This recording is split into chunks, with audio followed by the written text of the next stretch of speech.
Hello बच्चों, आज हम लोग क्लास 12 का चैप्टर 3 मैट्रिक्स का क्वेश्चन नंबर 2 करेंगे। ठीक है, फर्स्ट क्वेश्चन मैंने आपको पिछली वीडियो में करवा दिया हुआ है। ठीक है, तो आज हम सेकंड क्वेश्चन करेंगे। इन अ मैट्रिक्स हैज़ 24 एलिमेंट। अभी आपको एक मैट्रिक्स दे के रखा, उसमें 24 एलिमेंट्स हैं। तो what are the possible order it can have. तो उसके कितने पॉसिबल ऑर्डर बना हो सकते हैं, ये मैंने आपको पिछली वीडियो में बताया कि हम कैसे ऑर्डर्स को लिखते हैं। ठीक है, तो यहाँ पर आपको 24 एलिमेंट्स देख रखे हैं। मान लो इस तरह से आपके 24 एलिमेंट हैं। मैं ऐसे लिख रही हूँ अभी जस्ट। ठीक है, तो मान लो ऐसे आपके 24 एलिमेंट हैं, जैसे 1 2 3 4 5 6 7 8 9 10 11 12 13 14 15 16 17 18 19 20 21 22 23 24। ठीक है, ये आपके टोटल इतने एलिमेंट हैं। अब हमें बताना है कि कितने पॉसिबल ऑर्डर इसके हो सकते हैं। देखो एक ऑर्डर तो ये हो गया। देखो कितनी रो हैं इसमें, 1 2 3 4। ठीक है, कॉलम कितने हैं, 1 2 3 4 5 6।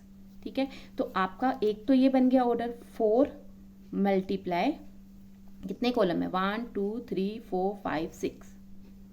ठीक है, अगर मैं इसको ऐसे घुमा दूं, अगर मैं इस तरह से लिख दूं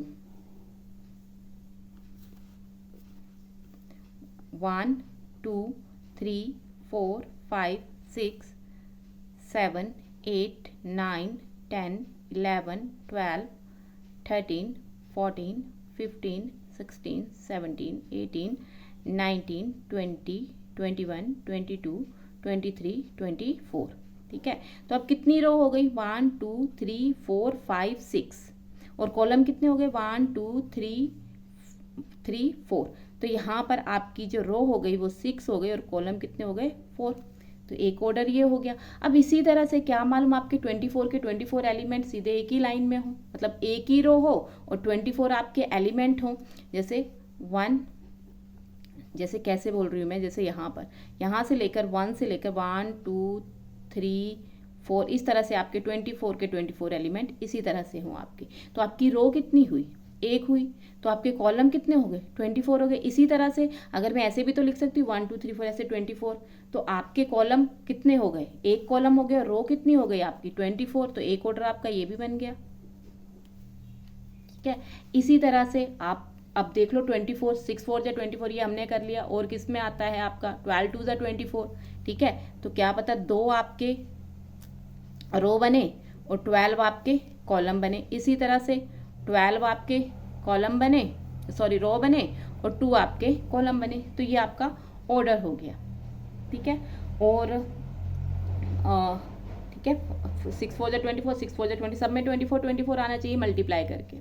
ठीक है, मल्टीप्लाई करके सब में, क्योंकि आपके पास 24 एलिमेंट हैं, तो जब आप इनको मल्टीप्लाई करो तो 24 आज आना चाहिए आपका।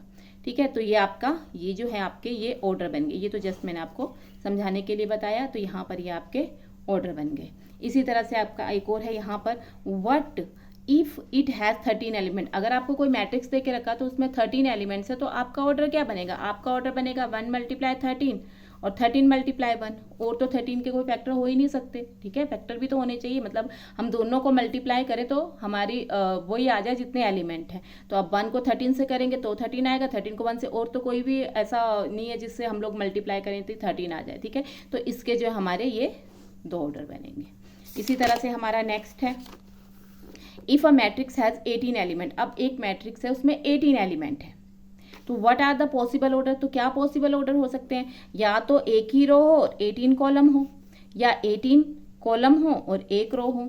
और 18 के क्या क्या फैक्टर हो सकते हैं, वो सारे आपके ऑर्डर बन जाएंगे। जैसे 6 3 18, तो 6 आपके रो हो जाएंगी, 3 आपके कॉलम हो जाएंगे। इसी तरह से 3 आपके कॉलम हो रो हो जाएंगी और 6 आपके कॉलम हो जाएंगे। ठीक है, आगे 9 आपके रो बन सकती हैं, 2 आपके कॉलम बन सकते हैं, और 2 आपकी रो बन सकती है, 9 आपके कॉलम बन सकते हैं। ठीक है, इसका मतलब क्या है, 2 मल्टीप्लाई 9 का क्या मतलब बता रही हूँ मैं, कि आपके इस तरह से आपकी जो रो है वो 2 होनी चाहिए। तो 2 का क्या मतलब हुआ, 1 2 3 4 5 6 7 8 9, मतलब एक में 9 एलिमेंट, दूसरे में 10 11 12 13 14 15, 16, 17 एंड 18। तो देखो आपकी रो तो 2 हो गई, कॉलम कितने हुए 1 2 3 4 5 6 7 8 9। ठीक है, इस तरह से मैं बोल रही हूँ। यहाँ से जैसे 1, अगर 1 मल्टीप्लाई 18 है तो इसका मतलब कि आपके सारे एलिमेंट एक ही रो में हैं और कॉलम कितने बन जाएंगे आपके 18 बन जाएंगे। ठीक है, तो ये आपके थर्ड चैप्टर का फर्स्ट और सेकंड क्वेश्चन हो गया है। अगर आपको कहीं भी कोई डाउट है तो आप कमेंट सेक्शन में पूछ सकते हैं। Thank you.